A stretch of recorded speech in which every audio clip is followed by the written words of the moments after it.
नमस्कार दोस्तों, मैं प्रशांत यादव स्वागत करता हूं आपके अपने चैनल सिंबल में। दोस्तों आज फिर से हाजिर हैं हम एक नई वीडियो के साथ। हमने आपके सामाजिक अध्ययन के बहुविकल्पीय प्रश्न करा दिए हैं दोस्तों, जो आपके डीएड थर्ड सेमेस्टर और यूपीटेट और सीटेट परीक्षा में बहुत महत्वपूर्ण प्रश्न है। दोस्तों आज हम कराने वाले हैं अतलगुत्ती प्रश्नों के बारे में जानेंगे दोस्तों। तो जो अतलगुत्ती प्रश्न आज हम कराने वाले हैं दोस्तों, ये बहुत ही महत्वपूर्ण प्रश्न है। आपके डीएड परीक्षा में जो आते हैं, ज़्यादा से ज़्यादा कोशिश की गई है कि जो परीक्षा में आए हुए प्रश्न हमने उनको लिया है। ठीक है दोस्तों, आगे बढ़ते हैं दोस्तों इसी वीडियो में। अतलगुत्ती प्रश्नों के बारे में बात कर रहे हैं दोस्तों। डच महल कहाँ है? तो डच महल केरला में है तथा इसका निर्माण पुर्तगालियों द्वारा 1557 ईस्वी में किया गया था। ठीक है दोस्तों, तो डच महल के बारे में पूछ लिया जाता है दोस्तों। डच महल कहाँ है? केरला में है तथा इसका निर्माण पुर्तगालियों द्वारा 1557 ईस्वी में किया गया था। दोस्तों यहाँ से दो प्रश्न आपके क्लियर हो गए हैं। एक तो कहाँ पर है और इसका निर्माण कब हुआ था और किसने किया था। ठीक है, पुर्तगालियों द्वारा 1557 ईस्वी में किया गया था। ठीक है, आगे बढ़ते हैं हम। पुराना किला कहाँ है? पुराना किला दिल्ली में है। इसका निर्माण शेरशाह सूरी द्वारा 1540 से 44 ईस्वी में किया गया था। ठीक है दोस्तों, पुराना किला कहाँ है? तो इसका सही आंसर क्या होगा दोस्तों? पुराना किला दिल्ली में है। इसका निर्माण शेरशाह सूरी द्वारा 1540 से 44 ईस्वी में किया गया था। ठीक है दोस्तों, बहुत ही महत्वपूर्ण प्रश्न है ये, जो आपके इतिहास से संबंधित प्रश्न है ये। अकबर का मकबरा कहाँ है?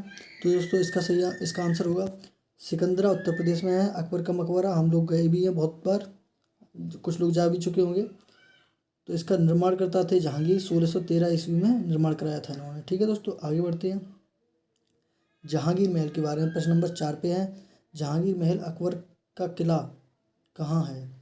ठीक है, आगरा फोर्ट पर है, उत्तर प्रदेश में है, इलाहाबाद उत्तर प्रदेश। निर्माण करता थे जिसके अकबर। ठीक है, अकबर ने दोस्तों बहुत ही अच्छे काम किए हैं। अगर इतिहास में उठा के देखते हैं तो बहुत चीज़ें मिल जाएंगी अकबर के बारे में, जिन्होंने ये बहुत ही अच्छे काम किए हैं दोस्तों। ठीक है, आगे बढ़ते हैं। शीश महल, खास महल, दीवाने खास कहाँ है? ठीक है दोस्तों, ये एक ही नाम है, एक ही के नाम हम तीन लेते हैं। शीश महल बोलते हैं जिसको भी, और खास महल भी बोलते हैं, या दीवाने खास कहाँ है। ठीक है दोस्तों, ये हमारा इसका आंसर होगा आपका। यह सभी महल आगरा में है तथा इसका निर्माण शाहजहाँ ने किया था। ठीक है दोस्तों, ये आगरा में ही है, इसका निर्माण करता थे आपके शाहजहाँ। ठीक है दोस्तों, आगे बढ़ते हैं दोस्तों। भारतीय संसद के दोनों सदनों की संयुक्त बैठक किस संबंध में एक मिनट दोस्तों, किस संबंध में आहूत होती है?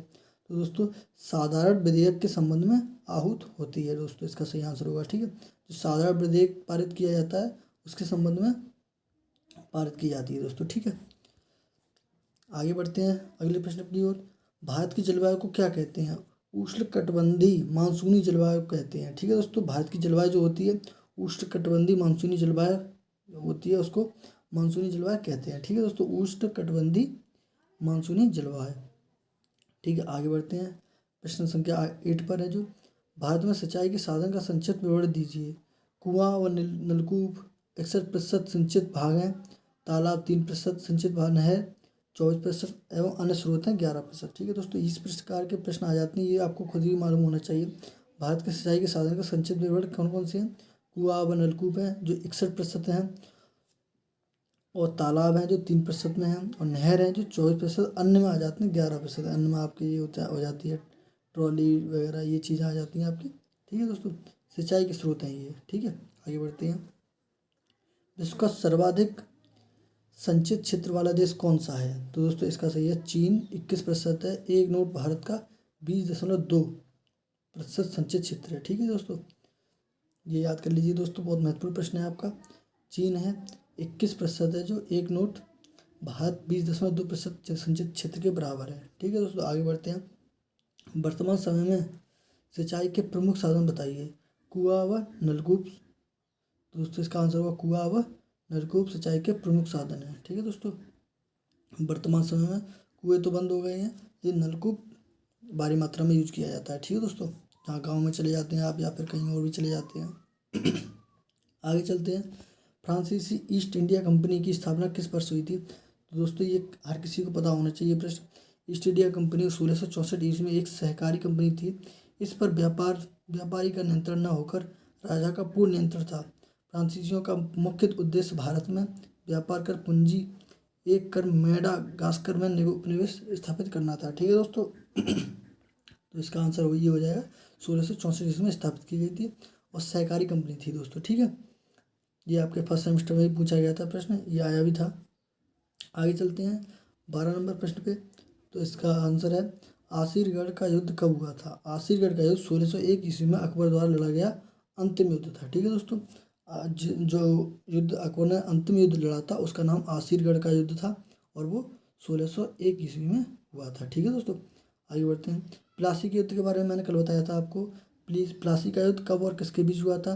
प्लासी का युद्ध लॉर्ड क्लाइव ने सिरजौला को पराजित किया था। ठीक है, 1757 ईस्वी में हुआ था। जो मैंने यही प्रश्न आया था आपका बहुविकल्पीय प्रश्न में, जो मैंने कल कराया था आपको।